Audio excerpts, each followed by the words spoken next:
उद्या कोपरगाव नगर परिषद इलेक्शनच्या अनुषंगाने उद्या मतपेट्यांचं वाटप होईल आणि बंदोबस्त रवाना होईल आणि परवा दिवशी मतदान आहे. तर या अनुषंगाने आम्ही उमेदवारांच्या प्रतिनिधींची एक छोटीशी बैठक घेतली होती पोलीस स्टेशन कोपरगाव येथे. तर आमच्याकडून एक 4 ते 5 महत्त्वाच्या सूचना आहेत, त्या आपल्या माध्यमातून आम्हाला उमेदवारांना, त्यांच्या प्रतिनिधींना, त्यांचे जे पोलिंग एजंट्स असतील त्यांना द्यायच्या आहेत. सर्वात महत्त्वाची सूचना की उमेदवार आणि त्यांचे जे बूथ लावतात म्हणजे चिठ्ठ्या वाटप करण्यासाठी ते 200 मीटरच्या पलीकडे त्यांनी लावले पाहिजे. यासाठी आम्ही आज रात्रीच 100 मीटर आणि 200 मीटरची जी रेखा असेल ती आम्ही पांढऱ्या चुन्याचा वापर करून ती आखली जाईल. त्या अनुषंगाने आमची आपल्याला सर्वांना सूचना राहील की सर्व उमेदवारांनी त्यांचे जे बूथ असतील ते 200 मीटरच्या पलीकडे लावावेत, 100 मीटरच्या नाही, 200 मीटरच्या पलीकडे लावावेत असे निवडणूक आयोगाच्या सूचना आहेत. त्यानंतरची पुढची सूचना आहे की 200 मीटरच्या आतमध्ये कोणत्याही प्रकारचं ट्रॅव्हलिंग म्हणजे वाहनं त्यामध्ये बसून मतदार येत आहेत, शाळेच्या गेट समोर उतरतायत हे अलाउड नाही. 200 मीटरच्या पलीकडेच त्यांनी उतरलं पाहिजे. त्यानंतर मोबाईल जो आहे तो कोणतेही जे उमेदवारांचे प्रतिनिधी असतील, उमेदवार असतील, त्यांचे पोलिंग एजंट असतील, कोणालाही मोबाईल मतदान केंद्राच्या 100 मीटरच्या रेषेच्या आतमध्ये अलाउड नाही. ही मी पुनश्च एकदा सूचना देतो.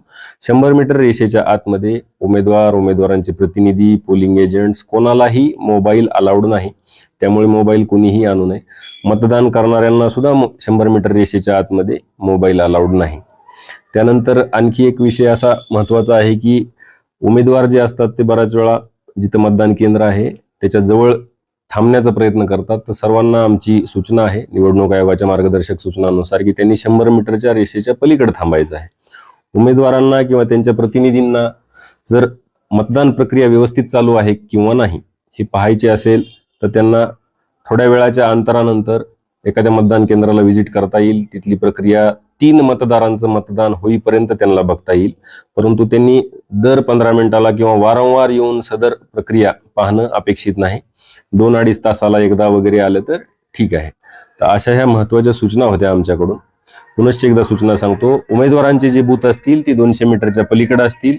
उमेदवार, त्यांचे प्रतिनिधी किंवा जे स्वतः निवडणुकीला उभा राहिलेले असतील त्यांना जर आसपासच्या त्यांनी 100 मीटरच्या आत थांबणं अपेक्षित नाही.